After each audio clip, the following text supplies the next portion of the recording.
ശ്വേതാ മേനോനെതിരെ കേസെടുത്ത കാര്യത്തിൽ ഞാൻ ഒരുപാട് വിയോജിപ്പുണ്ട് അതിനകത്ത്. ഒരിക്കലും ഞാൻ യോജിക്കുന്നില്ല. അത് ആരാണ് ചെയ്തതെന്ന് എനിക്കറിയില്ല. പക്ഷേ ശ്വേതാ മേനോനെതിരെ അല്ല എന്നാണ് എനിക്ക് തോന്നുന്നത്. വാസ്തവത്തിൽ ഇതിൻ്റെ ഒരു ഇവൻറ്റിൻ്റെ ഒരു പ്രാധാന്യമുണ്ട്. ഇതിൻ്റെ ഒരു സന്ദർഭത്തിൻ്റെ ഒരു ഒക്കേഷൻ. അതെന്ന് വെച്ചാൽ ഈ അമ്മ എന്ന സംഘടനയുടെ വളരെ പ്രധാനപ്പെട്ട ഇന്നേ വരെ അമ്മയുടെ ചരിത്രത്തിൽ ഉണ്ടായത് അത്രയും സീരിയസ് ആയിട്ടുള്ള ഒരു ഇലക്ഷൻ പ്രോസസ്സ് നടന്നുകൊണ്ടിരിക്കുകയാണ്. അതിൽ വലിയ ഒരു അജണ്ട തന്നെ, വലിയ റിസ്ക് എടുത്തിട്ടാണ് നമ്മളിതിനെ കാണുന്നത്. ഈ ഒരു ഇലക്ഷനെ നമ്മൾ കാണുന്നത് ഈ അമ്മ എന്ന സംഘടനയുടെ നിലനിൽപ്പിനെ തന്നെ ബാധിക്കുന്ന തരത്തിൽ ഇതിൻ്റെ ഒരു റിസൾട്ട് കൊണ്ട് അമ്മയുടെ നിലനിൽപ്പ് തന്നെ ബാധിക്കുന്ന തരത്തിലുള്ള വളരെ സീരിയസ് ആയിട്ടുള്ള ഒരു യാത്രയിലാണ് നമ്മൾ. അപ്പോൾ ഇതിനെ ഏതോ ഒരു ശക്തി അവർ ഉദ്ദേശിക്കുന്നത് വെച്ചാൽ ഈ എലക്ഷനെ ഡിസ്റ്റർബ് ചെയ്യുക. ഈ അമ്മയുടെ ഈ 15-ാം തീയതി വരാൻ പോകുന്ന എലക്ഷനെ ഡിസ്റ്റർബ് ചെയ്യാൻ വേണ്ടി ഏതോ ഒരു ശക്തി ഇവിടെ പ്രവർത്തിക്കുന്നുണ്ട്. അവരുടെ ഒരു ശ്രമഫലമായിട്ടാണ് ഇങ്ങനെ ഒരു സംഗതി. അല്ലാണ്ട് ഞാൻ ഇന്നലെ മിനിഞ്ഞാന്ന് നമ്മുടെ ഷാനവാസിൻ്റെ ഫ്യൂണറൽ കഴിഞ്ഞ് തിരിച്ച് വരുമ്പോഴാണ് എനിക്ക് ഇതിനെ പറ്റിയിട്ടൊരു ഫോണിലാണ് എനിക്കിത് കിട്ടിയത്. പക്ഷെ ഞാൻ വാസ്തവത്തിൽ എനിക്ക് ഷോക്കായിപ്പോയി, വേദന തോന്നി, വിഷമം തോന്നി. കാരണം ശ്വേതാ മേനോൻ എൻ്റെ ഒരു ഓപ്പോസിറ്റ് കാൻഡിഡേറ്റായിട്ട് നിൽക്കുന്നതിനേക്കാളേറെ അമ്മയുടെ ഒരു അംഗമാണ്, റെസ്പെക്റ്റബിൾ പേഴ്സണാണ് അവർക്ക് ഇങ്ങനെ ഒരു ദുരവസ്ഥ ഉണ്ടായപ്പോൾ എനിക്ക് ഫീൽ ചെയ്തു. കാരണം ഞാൻ പറഞ്ഞു അത് ഒരിക്കലും നടക്കുന്നതല്ല. അത് ഈ FIR എന്ന് പറഞ്ഞ സാധനം വെരി ബുൾഷിറ്റാണെന്ന് പറയും. It's nonsense. അതൊന്നുമില്ല. ഇപ്പോൾ ഇത് കോടതിയിൽ പോയ ഫസ്റ്റ് അവറിൽ തന്നെ ഇത് തള്ളും എന്നുള്ള വിശ്വസിക്കുന്ന ഒരാളാണ് ഞാൻ. തള്ളണമെന്ന് ഞാൻ പ്രാർത്ഥിക്കുന്ന ഒരാളാണ് ഞാൻ. അത് ഞാൻ വിശ്വസിക്കുന്നില്ല അങ്ങനെ. കാരണം അങ്ങനെ ഉണ്ടാവാനൊരു സാധ്യത കുറവാണ്. ഇത് അമ്മയ്ക്കകത്തോ അല്ലെങ്കിൽ നമ്മുടെ മലയാള സിനിമ ഇൻഡസ്ട്രിക്ക് അകത്തുള്ള ഒരു ശക്തിയല്ല ഇത്. അത് ഞാൻ ഉറപ്പിച്ച് പറയാം. കാരണം അമ്മയല്ലോ അല്ലെങ്കിൽ നമ്മുടെ സിനിമ വ്യവസായത്തിൽപ്പെട്ട ഒരു സംഘടനയ്ക്കോ ഇതുപോലെ ഒരു ക്രൂരത ചെയ്യാൻ സാധിക്കില്ല. മനസ്സിലായല്ലോ? ഒരിക്കലും അങ്ങനെ ഒരു അമ്മയുള്ള അംഗങ്ങളോ അല്ലെങ്കിൽ നമ്മുടെ ഇവിടെ ഒരുപാട് സംഘടനകളുണ്ട്, വളരെ ശക്തമായ രീതിയിലുള്ള മലയാള സിനിമ സംഘടനകളുണ്ട്. അതിനകത്ത് ഒരു മനുഷ്യനും ഇതേപോലെ ഒരു ക്രൂരത ചെയ്യാൻ പുറപ്പെടില്ല. അങ്ങനെ ചെയ്യാനുള്ള മനസ്സില്ലാത്തവരാണ്.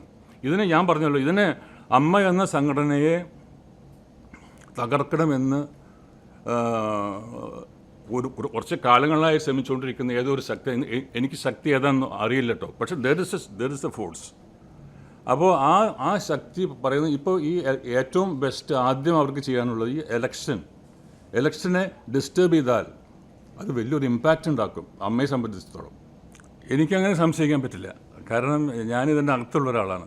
ഞാൻ ഈ അമ്മ എന്ന ഒരു സംഘടന എന്നും നിലനിൽക്കണമെന്ന് ആഗ്രഹിക്കുന്ന ഒരാളാണ്. അപ്പോൾ അതുകൊണ്ട് എൻ്റെ അംഗങ്ങളെ തന്നെ എനിക്ക് തെറ്റിദ്ധരിക്കാൻ ഈ സമയത്ത് എനിക്ക് പറ്റില്ല. കാരണം അത് ഞാൻ പഠിക്കേണ്ടിയിരിക്കുന്നു. ഇപ്പോൾ അങ്ങനെയുള്ള ഇഷ്യൂസൊക്കെ ഉണ്ടെങ്കിൽ ഇപ്പോൾ ഒരു പുതിയ സംഘടന, ഒരു കമ്മിറ്റി വന്നു കഴിഞ്ഞാൽ അതിനകത്ത് ശക്തമായ രീതിയിൽ ആരാണെങ്കിലും ശരി അവിടെ മുഖം നോക്കാതെ ഇതിൻ്റെ പിന്നിലുള്ള ആരാണ്, ആരായാലും ഇപ്പോൾ അമ്മയുടെ സംഘടനയിൽ അകത്തുള്ള അംഗങ്ങളാണെങ്കിൽ തന്നെ മുഖം നോക്കാതെ ഞങ്ങളുടെ കമ്മിറ്റി നടപടിയെടുക്കും. അത് ശ്വേതയുടെ ഒപ്പീനിയനാണ്. എനിക്കതിനോട് യോജിപ്പുണ്ടെന്ന് തോന്നുന്നില്ല.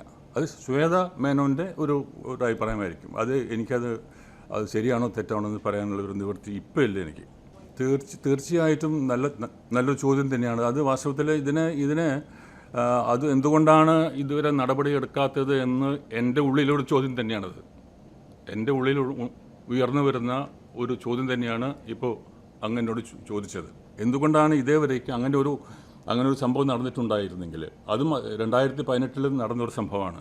ഇതേവരെ അത് ചെയ്തവരാരാണെങ്കിലും അത് തെറ്റാണ് അവർ ചെയ്തത്. അതിന് ചെയ്യാൻ പാടില്ലാത്തതായിരുന്നു. കാരണം അമ്മയ്ക്കൊരു കമ്മിറ്റി ഉണ്ട്. ആ കമ്മിറ്റിയിൽ വന്നിട്ട് എന്താണ് നിങ്ങൾ അല്ലാണ്ട് നമ്മളൊരു റെക്കോർഡ് ചെയ്യുക എന്നൊക്കെ പറഞ്ഞു കഴിഞ്ഞാൽ അത് ശരിയല്ല എന്നുള്ള ഒരു അഭിപ്രായക്കാരനാണ് ഞാനത്. അത് എന്തുകൊണ്ട് അമ്മ ആക്ഷൻ എടുത്തില്ല എന്നുള്ളത് നമുക്ക് നോക്കുമ്പോൾ അത് തെറ്റ് തന്നെയാണ്.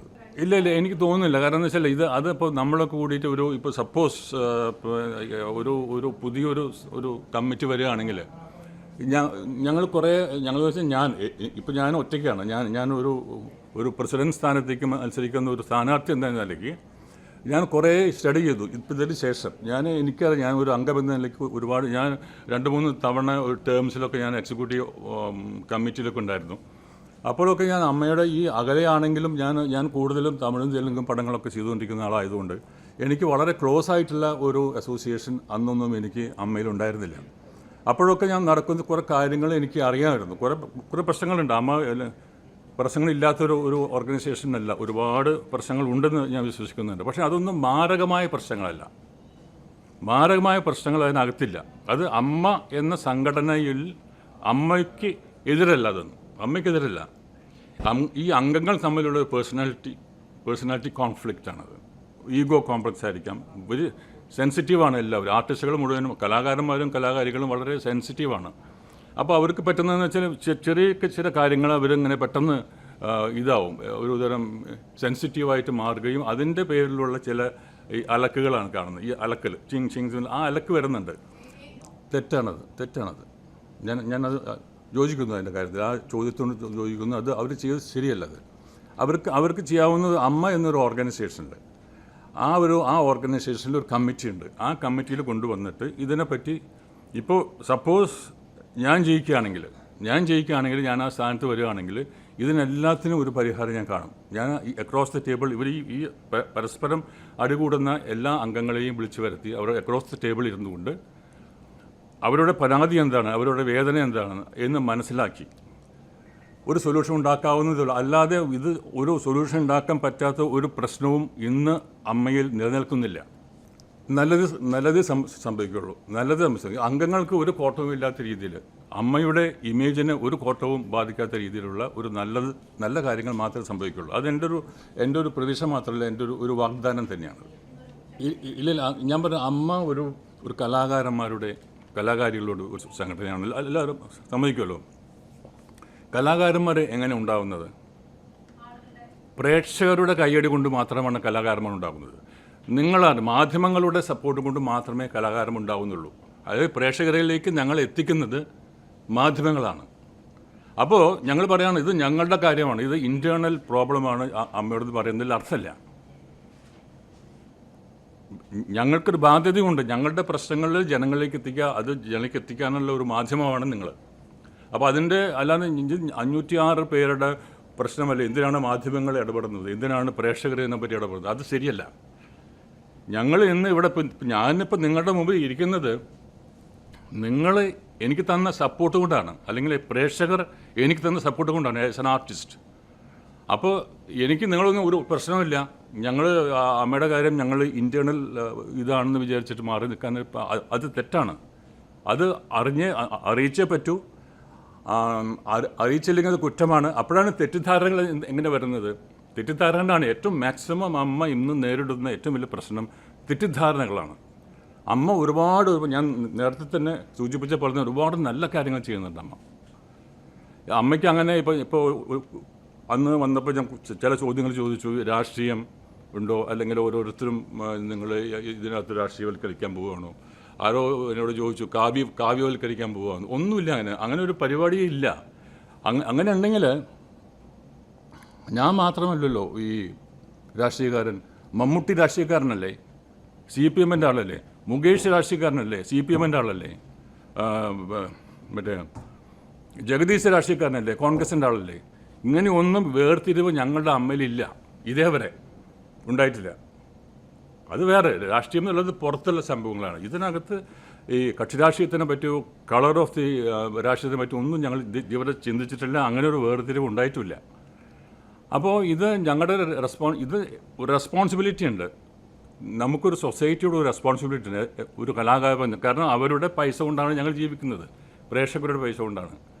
അപ്പോൾ അതിന് we have to return them. അതിനാണ് ഒരുപാട് കാര്യങ്ങൾ നമ്മൾ ഇപ്പോൾ അമ്മയിലുള്ള ഒരുപാട് ചാരിറ്റബിൾ കാര്യങ്ങൾ ചെയ്യുന്നതൊക്കെ. ഞാൻ പറഞ്ഞിട്ട് ഒറ്റ എക്സാമ്പിൾ പറയാം. ഇപ്പോൾ ഈ അമ്മയ്ക്ക് എന്ത് പറ്റിയാൽ ഏറ്റവും കൂടി വേദനിക്കുന്നതെന്ന് അറിയും. 350 ആർട്ടിസ്റ്റുകൾ വേദന അനുഭവിക്കുന്ന, അതായത് കഷ്ടപ്പെടുന്ന ഒരുപാട് ആർട്ടിസ്റ്റുകളുണ്ട്. ഞാൻ പറഞ്ഞ ഈ മോഹൻലാലിനും മമ്മൂട്ടീനും ഒക്കെ കണ്ടിട്ടൊന്നും സിനിമയെ അളക്കാൻ പറ്റില്ല നമുക്ക്. അതല്ല സിനിമ. നിങ്ങൾ അകത്തളങ്ങളിലേക്ക് പോവുക, നിങ്ങൾ ബാക്ക് യാർഡിലേക്ക് പോകണം, സിനിമയുടെ ബാക്ക് യാർഡിലേക്ക് പോകാം. അപ്പോഴാണ് മനസ്സിലാവുക ഇതിനകത്തുള്ള ദുരന്തങ്ങൾ, കഷ്ടപ്പാടുകൾ, പട്ടിണികൾ. അപ്പോൾ ഈ അമ്മയുടെ ഏറ്റവും വലിയൊരു നന്മ ഞാൻ കണ്ടതെന്ന് വെച്ചാൽ അവർക്കൊക്കെ ഒരു പരിഹാരം ഉണ്ടാകാൻ വേണ്ടിയിട്ടാണ് അമ്മ രൂപവൽക്കരിക്കപ്പെട്ടത്. വർഷങ്ങൾക്ക് മുമ്പ് 31 വർഷങ്ങൾക്ക് മുമ്പുണ്ടായതാണ് അത്. അമ്മ അതിൻ്റെ എല്ലാ ഗൗരവത്തോടു കൂടിയും തന്നെ ഫണ്ട് ഉണ്ടാക്കിക്കൊണ്ട് ഇപ്പോൾ അതൊന്ന്. അപ്പോൾ ഒരു മാസം ഞങ്ങൾക്ക് ആദ്യത്തെ ഇപ്പോൾ ഞാൻ ഈ 2 കാര്യങ്ങൾ പറഞ്ഞല്ലോ, ഒന്ന് ഈ കൈനീട്ടവും പ്ലസ് മെഡിക്കൽ കിറ്റും, ആ രണ്ടിൻ്റെയും ചിലവെന്ന് പറഞ്ഞാൽ 11 ലക്ഷം രൂപ ഒരു മാസം അമ്മയ്ക്ക് ചിലവാക്കേണ്ടി വരുന്നു. ഈ വേദന അനുഭവിക്കുന്ന ഈ 350ഓളം പിന്നെ ആർട്ടിസ്റ്റുകൾക്ക് വേണ്ടിയിട്ട്. തീർച്ചയായിട്ടും വേണമല്ലോ. അതായത് പ്രസിഡൻ്റ് എന്ന് പറയുന്ന ആൾ വെറുതെ വന്നിട്ട് ഇങ്ങനെ ഇരിക്കുന്ന ആൾ ആവരുത്. അതിനകത്ത് എന്തൊക്കെയാണ് പ്രശ്നങ്ങൾ എന്നുള്ളത് നമ്മൾ പഠിച്ചിട്ട് അതിനെന്തൊക്കെയാണ് അതിൻ്റെ എക്സ്പേർട്ടുകളായിട്ട് ചർച്ച ചെയ്തിട്ട് നമുക്ക് എന്ത് ചെയ്യാൻ പറ്റുമെന്നുള്ളതാണ്.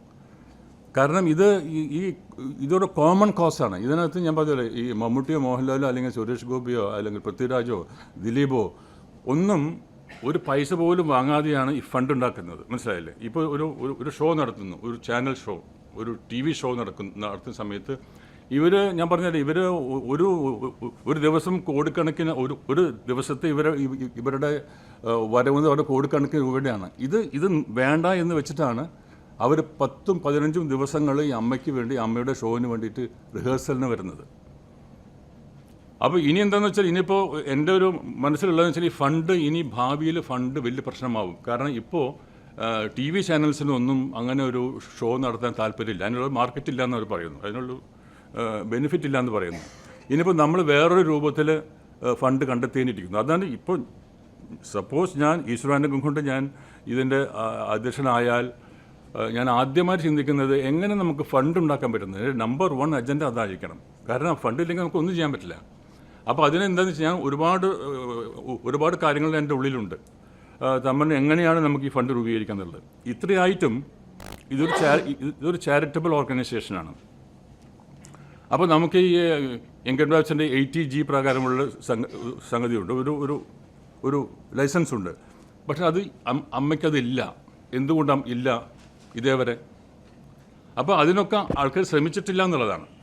ശ്രമിച്ചാൽ കിട്ടും. അതുമാത്രമല്ല, ഈ സെൻട്രൽ ഗവൺമെൻറ് ഈ ചാരിറ്റബിൾ ഓർഗനൈസേഷന് ഏത് സംഘടനയ്ക്കും നമുക്ക് ഗ്രാൻഡ് കിട്ടുന്ന സംഗതിയുണ്ട്. കാരണം ഇത് മുഴുവനും പോകുന്നത് ഞങ്ങളുടെ ലക്ഷൂറിയസ് ലൈഫിന് വേണ്ടിയിട്ടല്ല, ഈ പാവപ്പെട്ടവർക്ക് വേണ്ടിയിട്ടാണ്. അതിൻ്റെ ആ കോസിനെ ചൂണ്ടിക്കാണിച്ചുകൊണ്ട് ഈ സെൻട്രൽ ഗവൺമെൻറ്റിൻ്റെ അടുത്തും സ്റ്റേറ്റ് ഗവൺമെൻറ്റിൻ്റെ അടുത്തും നമുക്ക് ഒരുപാട് ഗ്രാൻഡ് ഉണ്ടാക്കാൻ സാധിക്കും. നമ്പർ 2. നമ്പർ 3, ഈ ചാരിറ്റബിൾ ഓർഗനൈസേഷൻ ആയതുകൊണ്ട് ഞങ്ങളുടെ പ്രവർത്തനങ്ങൾ ഒരു വലിയ മൾട്ടിനാഷണൽ കമ്പനികളോ അല്ലെങ്കിൽ അവരുടെ CSRൻ്റെ ഫണ്ട് കിട്ടുന്നുണ്ട്, ഒരുപാട് സംഗതിയുണ്ട്. അതിന് നമ്മൾ പോയി അവിടെ പോയി സംസാരിച്ചിട്ട് എക്സ്പ്ലെയിൻ ചെയ്ത് ഇതൊക്കെയാണ് ഞങ്ങൾ ചെയ്യുന്നത്, വൈ കാണ്ട് യു ഫണ്ട് ഫോർ എസ്.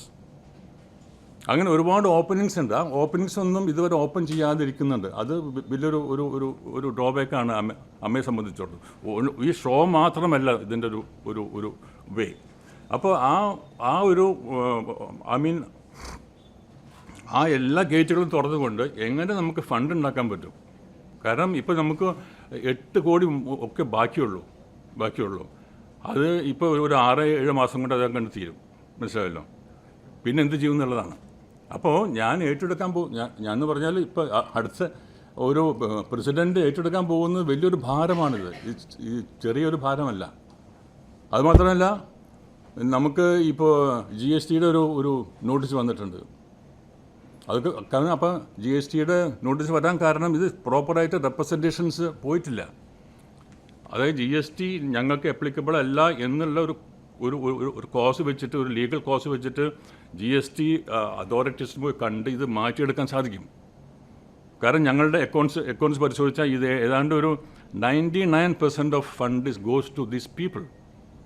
ഇത്രയും കഷ്ടപ്പെടുന്നവർക്കാണ്, അല്ലെങ്കിൽ ഞങ്ങൾ കൊണ്ടുപോകുന്നവരല്ല. മനസ്സിലായില്ലേ? അപ്പോൾ അങ്ങനെയുള്ള പ്രോസസ്സ് വെച്ചിട്ട് ഈ റീസണിങ് വെച്ചിട്ട് ഓരോ അതോറിറ്റീസിന്, ഇൻകം ടാക്സിൻ്റെ അടുത്ത്, അതുപോലെയുള്ള മറ്റേ റവന്യൂ ഡിപ്പാർട്ട്മെൻറ്റിൻ്റെ അടുത്ത്, എല്ലാവരുടെ അടുത്തും പോയി, ഈ GSTയുടെ ഒക്കെ അടുത്തും പോയിട്ട് നമുക്ക് ഒരുപാട് കാര്യങ്ങൾ നമുക്ക് നേടിയെടുക്കാൻ പറ്റും. അതിന് എൻ്റെ ഭാഗത്തുനിന്ന് വലിയൊരു ശ്രമം ഉണ്ടാവും. പിന്നെ നേരത്തെ പറഞ്ഞ പോലെയുള്ള ഈ പരാതികൾ, പ്രശ്നങ്ങൾ, അപ്പോൾ അതൊക്കെ തീർക്കാനുള്ള ഞാനിത് സ്റ്റഡി ചെയ്തപ്പോൾ ഇവർ പറയുന്ന രീതിയിലുള്ള ഈ അലക്കൽസിലുള്ള ഈ സ്റ്റഡി ചെയ്യുമ്പോൾ തോന്നുന്നത് ഇതൊരു വലിയൊരു മാറ്റർ അല്ല ഇത്. ഇപ്പോൾ ആ ഒരു ഇതുണ്ടല്ലോ, ഈ മെമ്മറി കാർഡിൻ്റെ ഒരു ഇഷ്യൂ ആണ് കുറച്ചൊരു മേജർ പ്രോബ്ലമായിട്ട് ഞാൻ കാണുന്നത്. അത് വലിയൊരു പ്രോബ്ലം തന്നെയാണത്. അപ്പോൾ അതിനെ നമ്മൾ എങ്ങനെ ഡീൽ ചെയ്യാൻ പറ്റുന്നുള്ളതാണ്.